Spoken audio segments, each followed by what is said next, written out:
I'm Sam Benedict, Mrs. Bowman.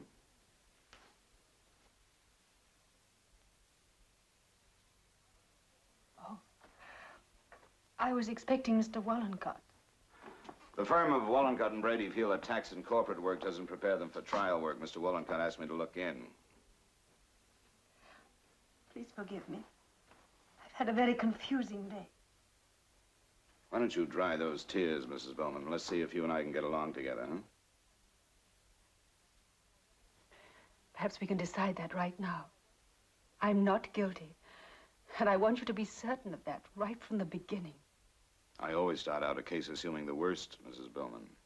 Assume what you wish, Mr. Benedict. The state makes the same assumption. But I thought I was innocent until proven guilty. Yes and no. Oh, I don't understand that. Not in law, but under the circumstances, you stand convicted right now. And I think the law is a little foolish. It fits the people who plead before it. If I get used to your tricks, you and I will get along. Anyway, I'm very grateful that you're here, Mr. Benedict. In court this morning, well, I sensed that Mr. Wallencott was a little out of his element. He did nothing to get me out of this dreadful place. If you're talking about bail, he couldn't do anything, Mrs. Bowman. Well, isn't setting bail a matter of course, routine?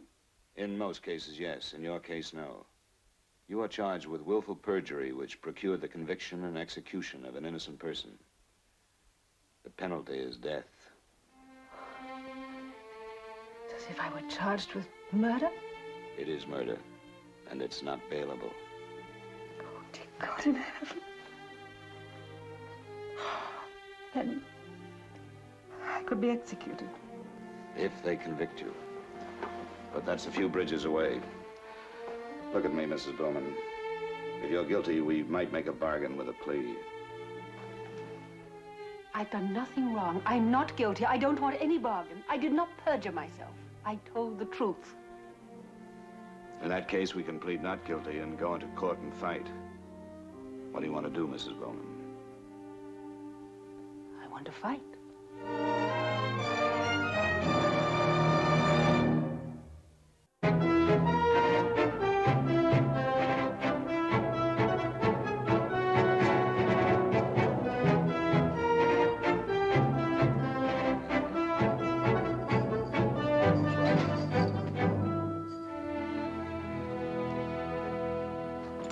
Who's the prosecutor? Neil Bonney took it before the grand jury. I tried to talk to him. He cut me off cold. Oh, hello, Mr. Wallencott. This is my assistant, Hank Tabor. Mr. Wallencott represents the estate of Carl Bowman. How do you do, Mr. Wallencott? Fine. Did you talk to her? Yes, I talked with her. Will you take the case? If it is a question of the fee, I No, can it's assure a you... question of her, Mr. Wallencott. Surely the district attorney will be reasonable. I can't convince myself that they'll actually prosecute. Will a copy of the indictment help convince you, Mr. Wallencott? They'll prosecute, all right. Don't ever count on the reasonableness of any district attorney. I must confess, I'm out of my element in all this. I haven't been in a criminal court since I was in law school. I talked to the police. Last year, Stanley Hankowski was picked up for killing a man named Harris. Hankowski's defense was that he was drunk that night of the killing in half a dozen bars. He couldn't remember any of them, but he could remember being with Mrs. Bowman at the time of the murder. Mrs. Bowman denied it in court. Hankowski went to the gas chamber. Just 3 days ago, they picked up a man who confessed the crime. How'd she impress you, Sam? She impressed me. Who confessed? A narcotics addict by the name of Woodley. He made a full statement of the killing of Harris for $2.80. Checked out? Completely. But in spite of all that, I still feel the whole indictment is really... Oh. Sam? Hello, Neil. Oh, Neil. This is Neil Bonney, Assistant District Attorney in and for the city and county of San Francisco. Mr. Wallencott, Mr. Tabor. I represent Mrs. Bowman, Mr. Bonney. I can't believe that you intend taking this case to court. That's exactly what I intend to do, Mr. Wallencott. I'm going to prosecute to the limit. I thought you were defense counsel. We're trying to decide that now. Do you think you stand a chance of a conviction on Section 128? That woman perjured herself at Hankowski's trial. There's no precedent. It's never been done. Oh, it'll be done now. We'll make a precedent. Look, I'm the guy who prosecuted Hankowski. I sent an innocent man to the gas chamber because that woman lied. And because I believed her. All right.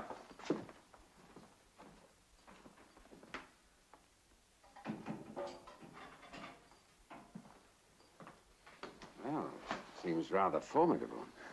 He looks to me like a man who's carrying a load of guilt around in him the size of a football. No wonder he went right to the grand jury. I gather from your conversation you intend to defend her. Oh, yes. Yes, I'll defend her, Mr. Wallencott. Thank you. That's a great relief. Mrs. Bowman's husband was not only a client, but a lifetime friend of mine. How long will you be in town? As long as you need me. You run along with Mr. Tabor here and see what you can do about getting the newspaper accounts of the trial. They'll have to do until I can get a copy of the transcript.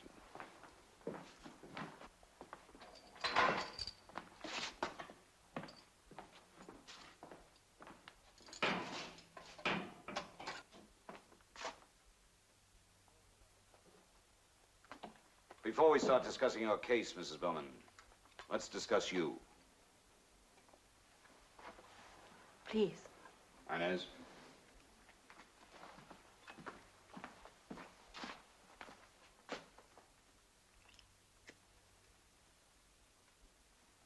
Thank you. How old are you? I'm 32. The newspaper said 28. I'm 32, Mr. Benedict. Marital record? I'm a widow. I was married to Carl Bowman for 5 years. Previous marriages? No. Children? No. Why not? That's a very personal question. It was meant to be. I lost my baby in the 6th month of pregnancy. After that, I was told I could have no more children. This happened when? July, 6 years ago, St. Vincent's Hospital. Tell me about your husband. Or rather, tell me about your marriage. Was it a happy marriage? What about your husband? Had he been married before? I was his first. He was my first. It was good. We loved each other. It was happy. Where were you born? Across the bay in Oakland. I thought you were English. No, I went to school in England, Oxford. I traveled a lot there, and the Orient. Great deal since. Last year, as a matter of fact. Somehow I had the idea that Oxford was a school for men only. Oh, well, when I say I went to Oxford, I mean I went to St. Anne's College. That's one of the several colleges for women. The accent came with the diploma. Can you get rid of it? Well, I can try. Don't you like it? I like it fine. I'm thinking of the jury. What about your family? Well, I don't have any. My parents are dead. Aunts, uncles, cousins, brothers, sisters? No. Tell me about your parents. Well, my father was professor of humanities at Berkeley. He died in 1952. My mother died a year later. She was in the ballet here, first as a dancer, then as a choreographer. When she became ill, my father encouraged her to write. Oh, she was very successful. Great stories of the ballet, career in ballet, how to appreciate ballet. Under what name did she write? Helen Glenfield. The charm of the ballet has managed to escape me somehow. Are you tired? No, no, not at all. Although it has been rather an exasperating day. Tell me, how did you first get involved in all this? I traded at a gas station on Hyde Street. There was a young man there, Stanley Hankowski, who was charged with murder. Go on, Mrs. Bowman. Yes.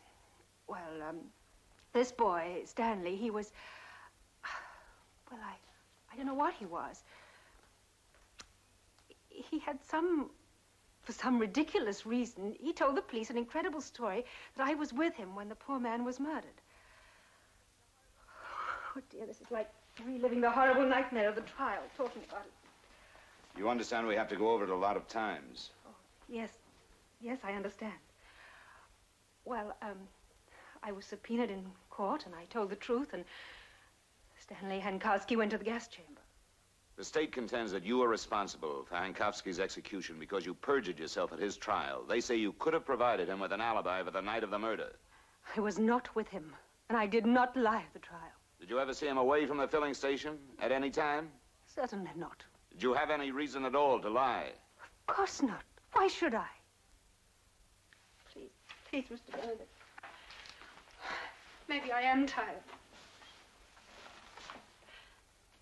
The best way to prepare a defense is to prepare the prosecution, Mrs. Bowman.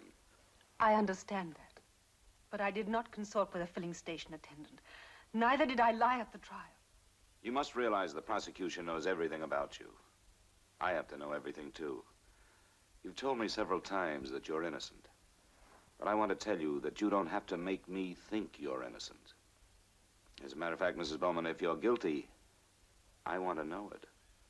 I don't want you to tell me only what is favorable to you. I can defend you only if I know the absolute truth. It'd be a calamity for you to let me go into court and hear something from the witness stand that I'm not prepared to answer. Now, is there anything? No. I just spoke with the prosecutor, a man named Bonney. Oh, yes. I remember Mr. Bonney. He's a very competent trial lawyer. He must have some evidence or you wouldn't be here. You can be sure he'll hit me with everything you leave out. I won't leave anything out. When you ask me these questions, you make me feel guilty. Isn't there anything that you can say to help me? Yes, Mrs. Bowman. A small part of our law is constitutional. A great body of it is statutory. This section 128 is an old law and an odd one. Texas is the only other state that has it. And there are no decided cases, no precedent. How old is the law? 112 years old. 112 years? In our books. But it's a lot older than that. Thousands of years older. The Holy Bible, the book of Deuteronomy. Deuteronomy? If the witness be a false witness, and hath testified falsely against his brother, then shall you do unto him as he shall thought to have done unto his brother. And thine eye shall not pity, but life shall go for life, eye for eye, tooth for tooth, hand for hand, foot for foot.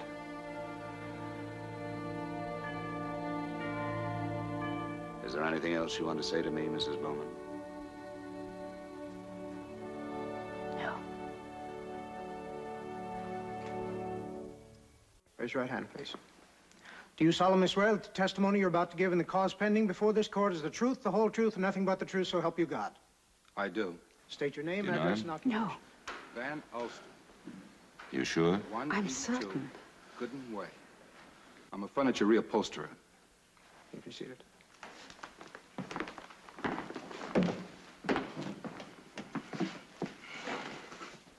Mr. Alston, would you care to tell the court how you and I became acquainted? I called you when I read in the newspapers about this case. Why did you telephone my office? I saw the pictures of Hankuski and her in the papers. Mr. Benedict, please.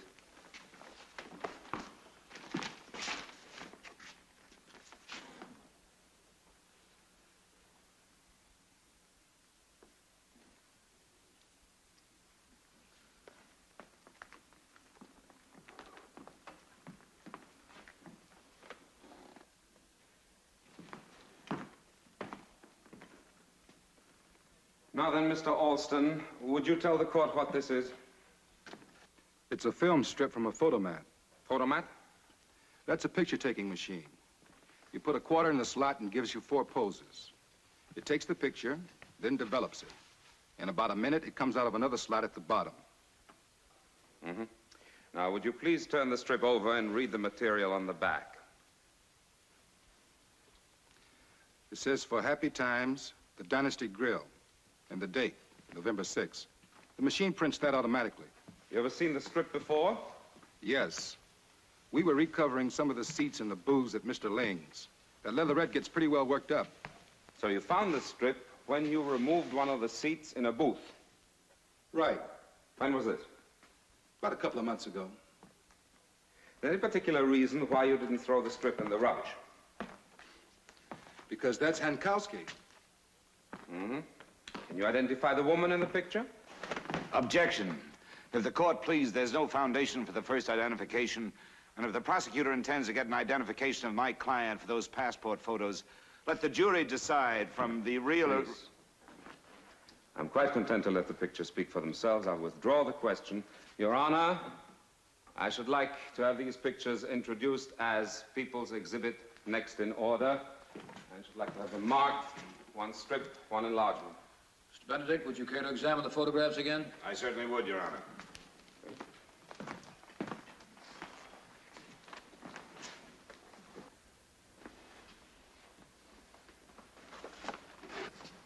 That's not me. Any objection to the introduction of the pictures as evidence for the prosecution, Mr. Benedict? It's not me. It's not. No, Your Honor. No objection. None whatsoever. The clerk will mark the pictures as evidence for the people next in order.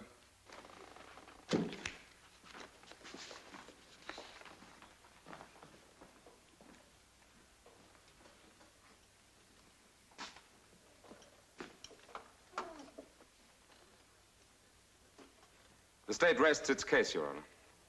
Your Honor, it's almost 4 o'clock. May the matter stand over until 10 tomorrow morning? This court stands recessed until 10 o'clock tomorrow morning. We have to talk. Call Trudy at the office and tell her to hang around. I want to talk to you too, Mr. Wallencott. If you say so. Do you want to withdraw from this case? I didn't say that. You said something very like it. Your husband was my friend, Mrs. Bowman.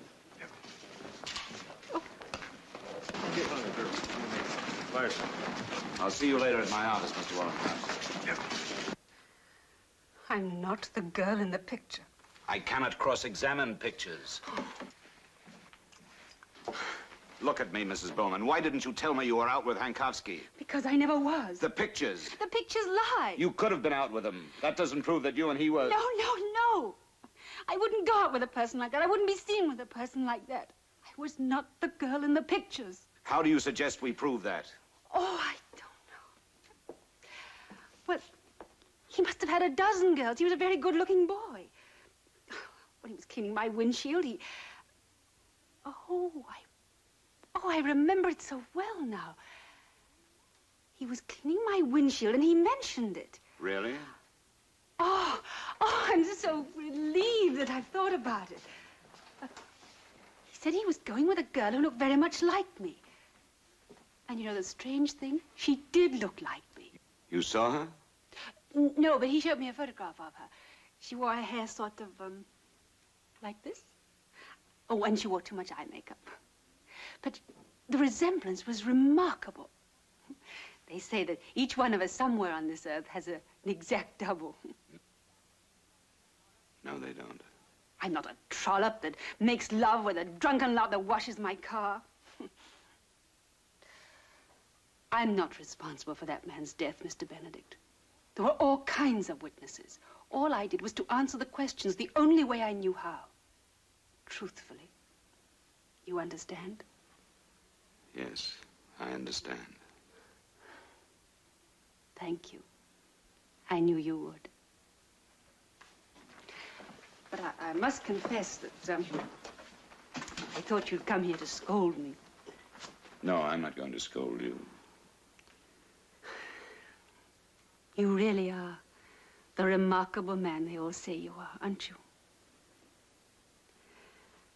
And at this time and turning in my life, I'm absolutely dependent upon you.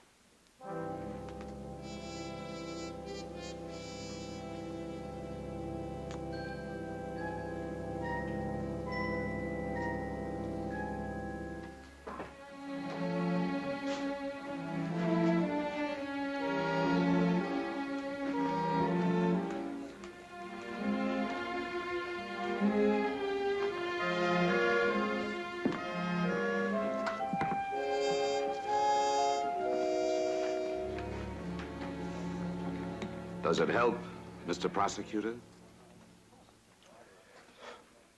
You make prosecutor sound like persecutor, son. I intended to. Sorry I had to do to you. Mr. Benedict will have a Gibson on the rocks. I want that woman in the gas chamber, Sam. You don't believe in capital punishment. I do. I don't feel any guilt about sending a killer to his death. Even if it's the wrong man? I did my job as prosecutor. Oh, sure you did, Neil. And if I were to ask the judge, he'd tell me he was only doing his job, and so would the jury, and so would the warden, so would the guy who drops the pellets. But in this case, you're not trying to prosecute that woman. You're trying to relieve your own conscience. You can't believe in capital punishment any more than I do. I know I'm right, Sam.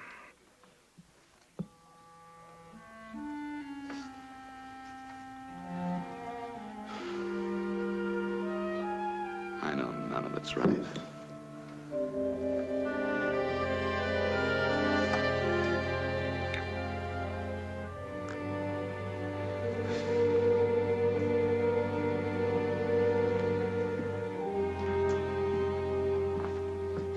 Personally, I think she's a born liar. She's still our client, Mr. Wallencott.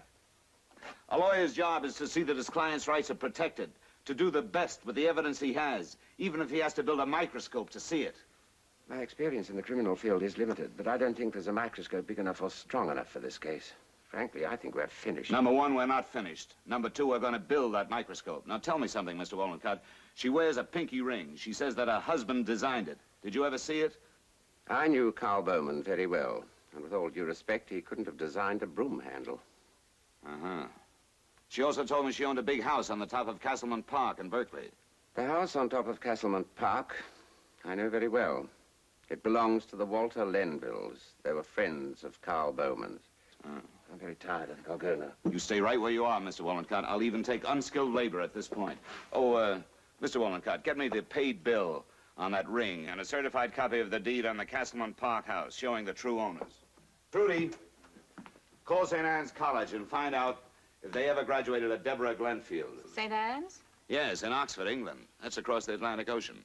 Have them cable back immediately collect. I want information in writing. Yes, sir. Hank, get everything you can on her parents, mainly what they did for a living. Get that in writing. Check the public library for any books on the ballet by Helene Glenfield. Oh, did Mrs. Bowman ever take a trip around the world after the Hankowski trial? I don't know. Well, find out, Mr. Wallencott. Look at her checks. Look at her expenditures. Proof of any kind in writing. After you call England, get hold of somebody in Paris and let them run down every dress designer. I want to know if she bought clothes there. You got it? Yes, sir, got it. Then call a good restaurant. Ask them to send up a cut of cold prime rib with a bone, medium rare, and some potato salad. Yes, Mr. Benedict. If this woman has a chance, I should think you'd look for the proof that she's a truthful person, not a liar. Oh, shut up, will you, Mr. Wallencott? Hank, check St. Vincent's Hospital. See if about 6 years ago Mrs. Carl Bowman had a miscarriage. Well, what are you waiting for? This is impossible. We haven't a chance. Now, you get this through that fat corporate head of yours, Mr. Wallencott. We were put on ice in court today, and our client is commencing to smell cyanide. Mrs. Bowman isn't the first client who's lied to me. She won't be the last. Right now, this is a law office, and there's work to do. If you're a lawyer, get busy. If not, get out, so I can get someone in here who can help me. I'm with you all the way, Mr. Benedict. I never thought you weren't, Mr. Wallencott.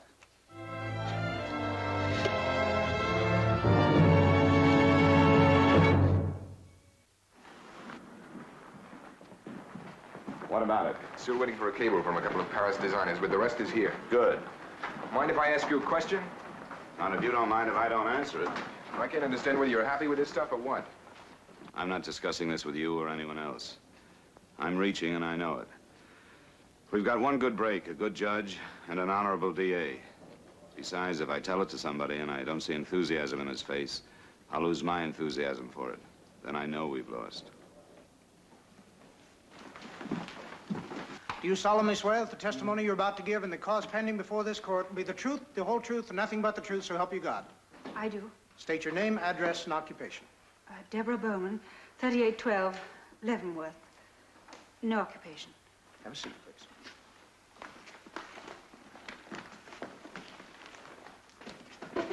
Mr. Clerk, may I see the strip of pictures introduced by the prosecution and marked exhibit, whatever the number is, for the people? Thank you.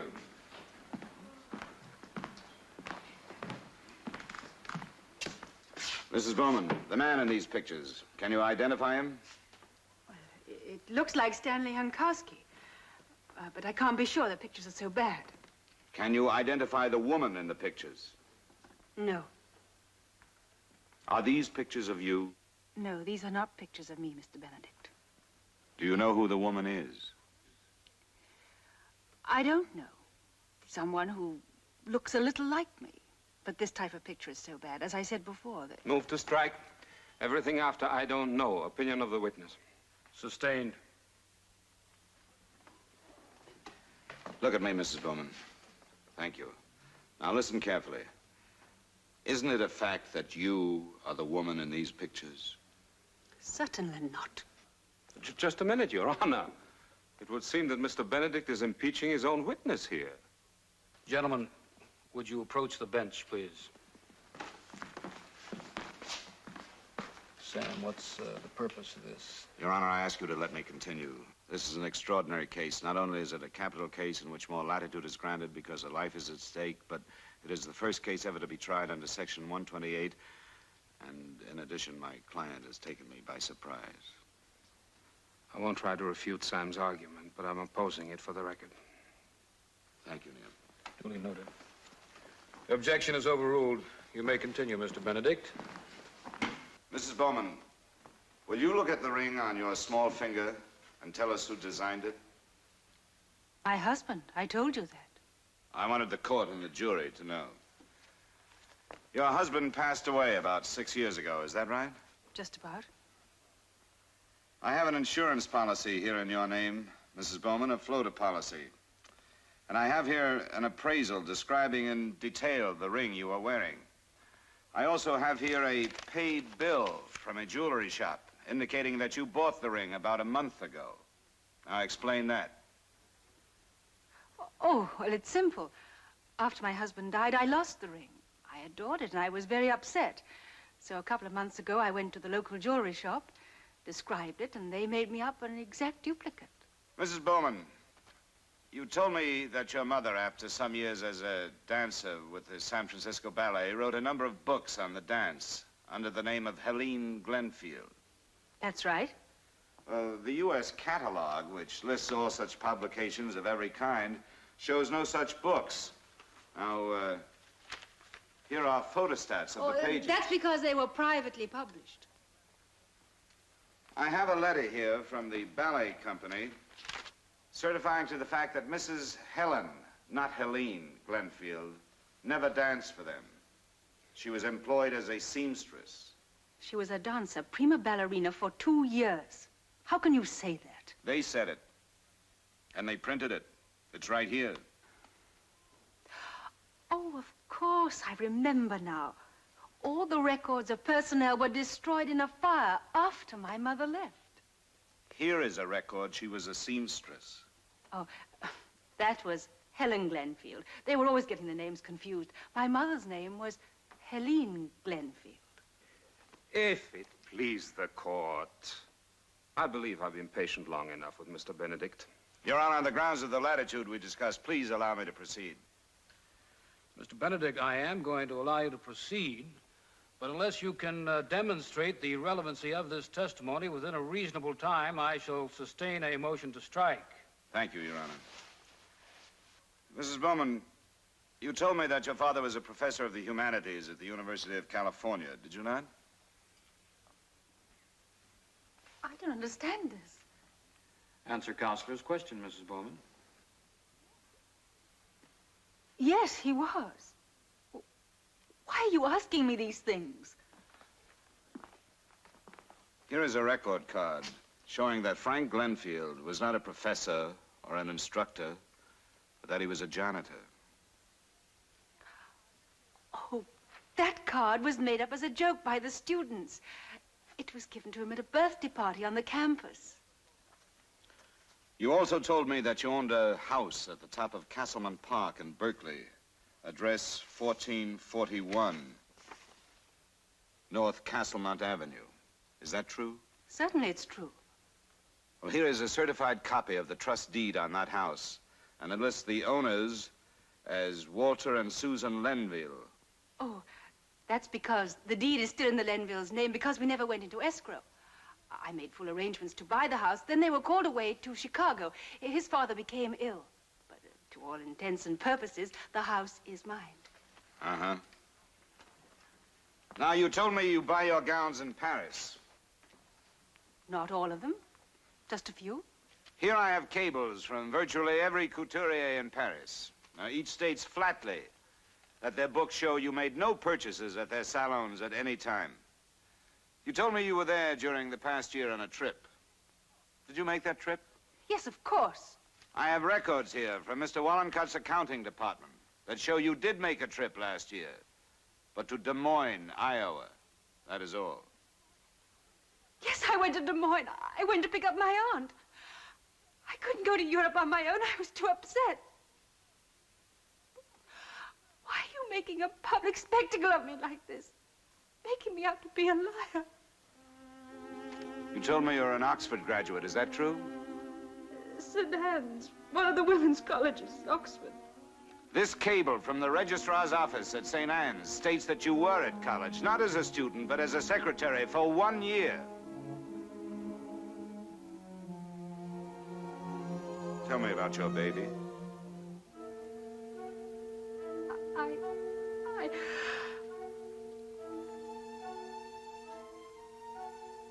What? The one you told me about.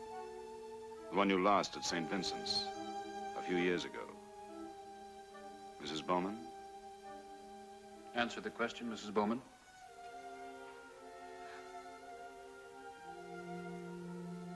I lost my baby in the 6th month of pregnancy. Here is a photostat copy of the admission records of the hospital. But I'm not sure if it was St. Vincent's. What hospital do you think it was, Mrs. Bowman? I don't remember. Speak up, Mrs. Bowman. I don't remember. Can you remember the name of the obstetrician who treated you? Was it someone in San Francisco? Tell me this. Do you think the jury will believe you, Mrs. Bowman?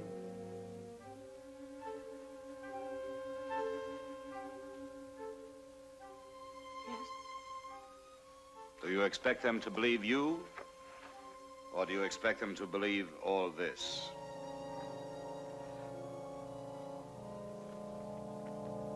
Now, please think and answer very carefully. Do you know what is the truth?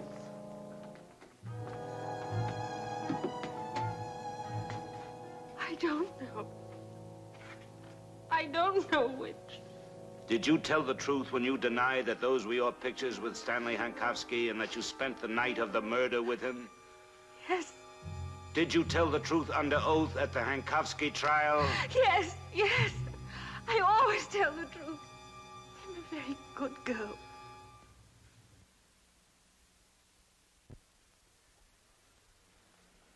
Your Honor, may we approach the bench? I wish you would. Mr. Bonney? You may step down now, Mrs. Bowman.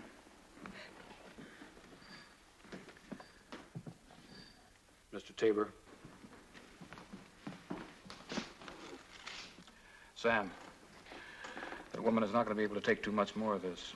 Do you have any objection to making an informal offer of proof? Your Honor, I have witnesses to prove that Mrs. Bowman never owned a home here, that she purchased her jewelry. Yes, yes. I subpoenaed Dr. Koitner to appear for expert testimony. For what purpose, Sam? Well, the issue is whether or not Mrs. Bowman procured Hankowski's conviction by willful perjury. Dr. Koitner is ready to describe her as a pathological liar with a definite schizoid personality and to testify as to her complete inability to recognize or even repeat the truth of any matter. I'm sure Your Honor and Mr. Bonney will concede to Dr. Koitner's qualifications. Mr. Bonney? I'm willing to stipulate to Dr. Koitner's qualifications, but it'd have to go much farther than that with me. Not with me, Mr. Bonney. I'm satisfied that 1368 applies in this situation, and I'm going to rule. She's not fit for trial, Neil. Sam has already shown us that. Thank you, gentlemen.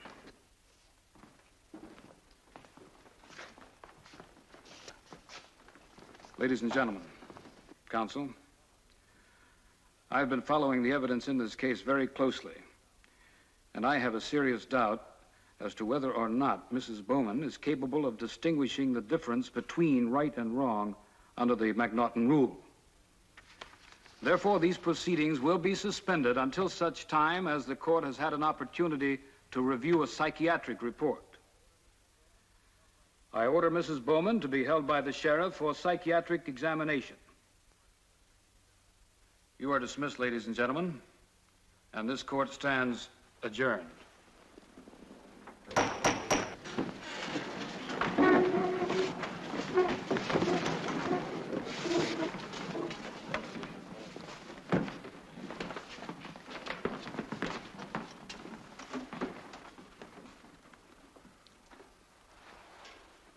You still don't really understand, Mr. Benedict. I am a very good girl.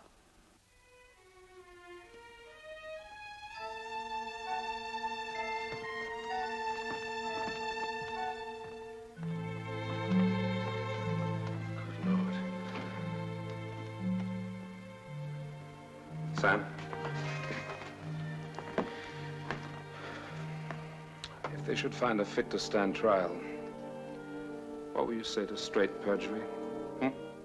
1 to 14 years. I thought you believed in capital punishment.